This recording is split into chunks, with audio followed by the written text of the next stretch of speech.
Welcome, enlightened ones. Never let your cup get full. We will begin with AI's blind interpretation. Prepare to witness what the algorithms predict.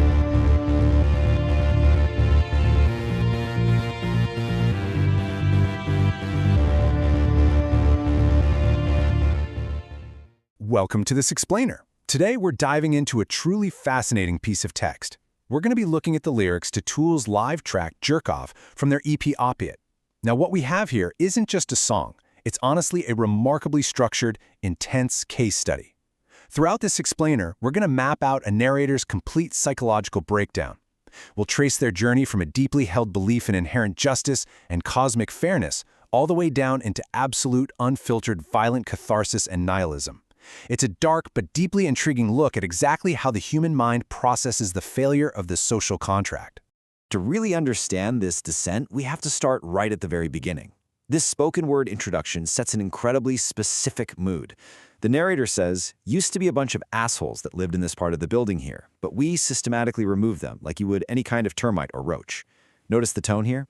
It isn't a scream of rage. It's remarkably clinical. It's detached. The narrator is describing the removal of problematic human beings with the exact same emotional distance you or I might use when calling pest control. And this immediately prompts us to ask a foundational question. How does society actually deal with those who break the rules? We all grow up implicitly agreeing to a social contract. We behave, and in return, we expect that those who misbehave are going to face consequences. But we also share that universal, deeply unsettling feeling of frustration when the system completely fails to punish wrongdoers. What happens to a person's worldview when the rule breakers just seem to get away with it? Section 1. The exterminator metaphor. Let's dive right into the specific language used in that opening sequence. Notice how the concept of dehumanization perfectly frames our narrator's mindset. By explicitly comparing these so-called assholes to termites and roaches, the narrator is actively stripping them of their humanity. It's actually a fascinating psychological quirk. We human beings are incredibly prone to this kind of linguistic distancing when we want to bypass our own empathy. Think about it. You don't put a termite on trial. You don't debate the ethics of removing a roach. So, by framing the rule breakers as an infestation, the narrator effortlessly justifies their systematic removal. It's a defense mechanism, plain and simple, that makes extreme actions feel completely rational. Section 2. The myth of karma. Moving into the first and second verses of the track, we witness the narrator's painful confrontation with the absolute failure of inherent cosmic justice. Notice the stark contrast we're dealing with here. On one hand, we have the societal expectation the narrator was raised with, the belief that punishment was sure for those who dared to cross the line. That's the promise of karma, right? But on the other hand, we have the crushing reality. Jerk-offs just like you are entirely escaping this supposed justice. This represents a severe state of cognitive dissonance. The narrator's brain is violently struggling to reconcile what they were taught about right and wrong with the blatant reality of rule breakers thriving without consequence. And the lyrics articulate this shattering of their worldview perfectly. Someone told me once that there's a right and wrong, but it must not be true. Focus on that phrase for a second. Someone told me once. It sounds almost childlike, doesn't it? It highlights a profound loss of innocence. This is the exact pinpoint moment the narrator realizes that karma, and maybe the entire concept of universal justice, might just be a comforting myth designed to keep people in line. Section 3. The vigilante urge. Well, the narrator certainly doesn't just sit with this disappointment. Here we witness a distinct pivot from passive disillusionment to active, dangerous frustration. We can actually map out this logical progression in 3 rapid-fire steps. Step 1. The realization that the promise of sure punishment is, in their own words, just bullshit. Step 2. A massive leap in ego and agency, deciding that if the universe won't do it, they should just play God. And finally, Step 3. Taking justice entirely into their own hands, culminating in the thought, I should shoot you myself. Because the universe has abdicated its responsibility to punish these people, the narrator feels this twisted obligation to adopt the role of the punisher themselves. But what is the ultimate emotional trigger for all of this? It's not some grand philosophical awakening. It's simply this: tired of waiting. The narrator repeats this line. Simple, raw impatience is the primary emotional catalyst here. It's the sheer, literal exhaustion of waiting for the universe to correct itself that finally drives the narrator completely away from societal norms and directly toward a vigilante mindset. Section 4. Morality versus consequences. Transitioning into the third verse, the narrator's foundational philosophy completely unravels. We move past anger and into a state of chilling, cynical opportunism. Let's break down this newly adopted worldview logically. The narrator states that consequences dictate our course of action. The concepts of inherent right and wrong do not actually matter anymore. In this new paradigm, an action is only wrong if you get caught. For the narrator, the internal compass of morality has been entirely gutted, replaced by nothing more than the external fear of being punished. And this brilliantly illustrates a deeply dark irony. Read that quote. Consequences dictate our course of action, and it doesn't matter what's right.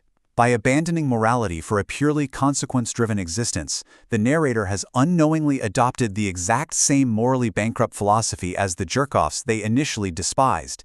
They have become the very thing they wanted to exterminate. So we really have to ask ourselves, where does this absolute breakdown of morality actually lead? Once you strip away inherent right and wrong, and once you declare yourself the ultimate arbiter of justice born out of sheer impatience, what is the logical conclusion? Section 5. The cathartic climax. That question brings us to the track's explosive outro. It is absolutely crucial to view this not necessarily as a literal, actionable call to physical violence, but rather as the inevitable emotional explosion that results from this very specific philosophical descent. When the intellectual framework breaks, the emotional dam bursts. The lyrics here devolve into pure aggressive phrasing. Die, die, shoot it, kick it, fuck it, shoot you in your fucking head. Looking at this objectively, we can see the clinical contrast. Gone is the methodical logic of the first three verses. Gone are the philosophical musings about right, wrong, and consequences. This text represents the total catastrophic collapse of the narrator's logic into a state of unfiltered, primal rage. Here is the complete psychological journey laid out. On one side, we had the calculated morality of verses 1 through 3.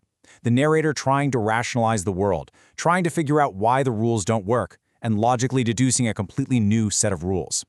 On the other side, the unfiltered rage of the outro. It shows exactly how the intellectual breakdown of the social contract naturally, and perhaps inevitably, triggers a visceral, emotional eruption. When logic fails to protect us from unfairness, basic instinct just takes over. So, the crucial point we're left with is to ask yourself where that line is actually drawn. This explainer shows us a severe extreme, obviously, but the core emotion is incredibly universal. Where exactly is the boundary between genuinely wanting societal justice and merely seeking personal vengeance? I'll leave you to reflect on that, and to consider how easily our own everyday frustrations with unfairness and rule breakers can mirror the very beginnings of this narrator's dark descent into nihilism. Thanks for joining me for this analysis, and I'll catch you in the next one. That was AI's blind interpretation. Will it hold up to an interpretation that is guided with notes and references? Do you believe that I give two shits about your jujits?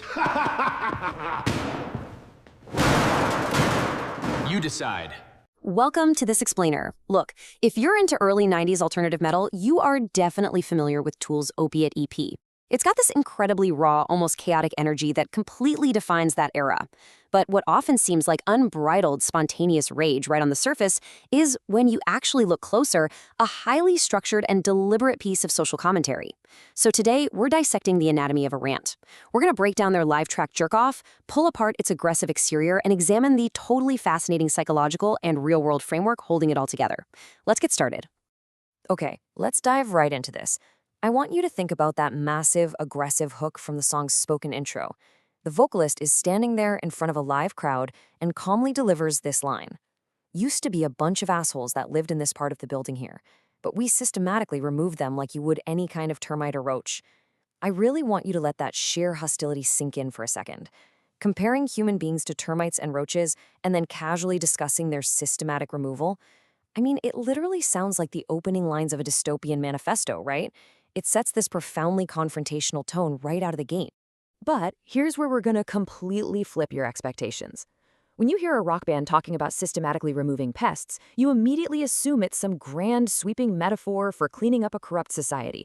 But the surprisingly mundane reality here is that this is a literal eviction notice. No, really, The assholes mentioned were actual previous tenants who lived in a Hollywood space known as the Jello Loft. They were evicted specifically to clear room for the Green Jello Artist Collective and rehearsal space. So this shocking opening isn't some abstract poetic concept at all. It's a practical, real-world reality of the band's daily life and housing situation in early 90s Los Angeles. All right, moving into Section 1, Vigilantism and Consequences, and how this morphs into darker themes.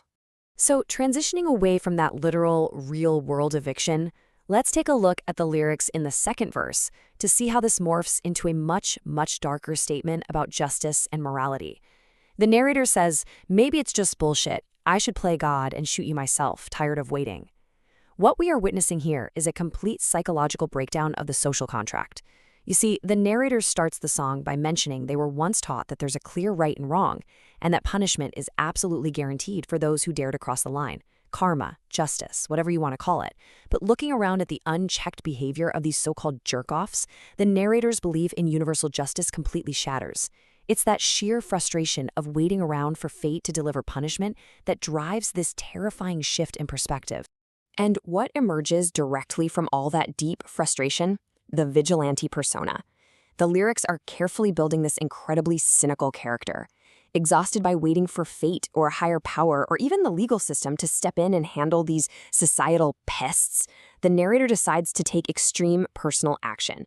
They decide they're going to become the judge, the jury, and the executioner. It perfectly captures the dangerous allure of vigilantism. You know that momentary fantasy where, feeling completely powerless against the everyday injustices or annoyances around you, you decide to simply rewrite the rules and solve the problem yourself with absolute authority. So the crucial point here is how this persona fundamentally redefines the whole concept of morality. Consider this definition of consequence as it pops up in verse 3. In the world of this song, consequence is no longer about moral weight or universal karma. It dictates the course of action through a purely Machiavellian lens. The lyrics boldly claim, it doesn't matter what's right, it's only wrong if you get caught. Boom, right and wrong are completely discarded. The vigilante isn't operating on some higher moral plane anymore, they are operating on brutal pragmatism. Action is entirely dictated by the likelihood of getting caught. Honestly, this turns the narrator into something arguably more dangerous than the pests they want to eradicate in the first place. Which brings us to Section 2, the Live Suite Connection, specifically that New Year's Eve show in 1991. Now, to truly understand the power of this track, we gotta zoom out a bit. We cannot look at Jerk Off as just some isolated, angry rant existing in a vacuum. It was actually designed as the grand finale of a highly specific, uninterrupted live experience. That performance at the Jello Loft, surrounded by an intimate crowd of friends, functioned as a two-part live suite. And this brilliantly illustrates the band's vision. Let's compare them. Part 1 is the track Cold and Ugly, which serves as an exploration of internal psychological walls and personal boundaries. It's very much an inward-looking aggression. Then, Part 2 is Jerk Off, which immediately follows it, violently shifting that focus outward onto external societal pests. Together, this suite represents a complete and total cleaning house. First, they purge the mental and internal barriers, and then they systematically attack the physical and external frustrations. It is a continuous, seamless transfer of energy. Let's move on to Section 3, the Bill Hicks influence and the intellectual foundation of this era. Panning out even further to the macro level, where exactly did this aggressive, uncompromising, and highly confrontational mindset come from? Like, what was the intellectual foundation for this music? Well, the driving force here is what we are defining as the extermination motif. This is the conceptual, artistic desire to completely cleanse humanity of its most regressive, ignorant, or anti-intellectual elements. And this motif was heavily, heavily inspired by the late stand-up comedian Bill Hicks. Hicks wasn't just up there telling jokes, he was using dark, confrontational comedy to wage a literal philosophical war against mediocrity and societal decay. He frequently joked about needing to hit the reset button on humanity. The band deeply absorbed this worldview, translating a comedian's sharp-tongued social critique into the heavy, distorted aggression of alternative metal. Now, what's really interesting about this slide is seeing exactly how Hicks provided the intellectual framework for the band's early 90s identity. It manifests in 3 distinct ways. First, through their confrontational live style. They weren't there to just play catchy songs. They were there to challenge and provoke the audience, much like Hicks did on stage. Second, as we just discussed, through the adoption of this dark, vigilante persona, a character actually willing to do the dirty work of judging society. And third, through an intense advocacy for systematic change. When you realize this connection, that opening dialogue about systematically removing termites and roaches, isn't just about bad roommates anymore. It is pure, unadulterated Bill Hicks philosophy being channeled directly through a microphone. And man, all of this built-up philosophical tension, the real-world eviction, the total loss of a moral compass, and that Hicks-inspired extermination motif, all of it comes crashing down in the song's incredibly intense outro. The lyrics just devolve into pure, primal violence. Die, die, shoot it, kick it, fuck it, shoot you in your fucking head. This is the ultimate climax of the track. The intellectual justification we explored in those earlier verses, completely gone. The cynical calculations about right and wrong, gone. What's left is the rawest, most extreme expression of the extermination motif. The vigilante is no longer rationalizing their actions. The breaking point has been reached, and the internal rage has fully materialized into violent external action. Which leaves us with a really necessary and honestly deeply provocative question to wrap up our explainer today. We've traced the anatomy of this rant from a literal dispute over a Hollywood loft all the way down into the darkest corners of vigilante justice. But if we actually accept the song's premise, that consequences entirely dictate our actions, and that we have the right to play God and systematically remove those we deem as pests, we have to ask, who exactly decides what needs cleansing? Because when morality becomes completely subjective, the line between a righteous vigilante and a tyrannical villain practically disappears. It's a chilling thought, for sure, and it's the exact lingering question this brilliant piece of source material demands that you answer for yourself. Thank you so much for joining me for this explainer, and keep questioning the deeper structures hiding just beneath the noise. Every time you run off back into your cozy little world without hitting like or subscribe, I get a little closer to this.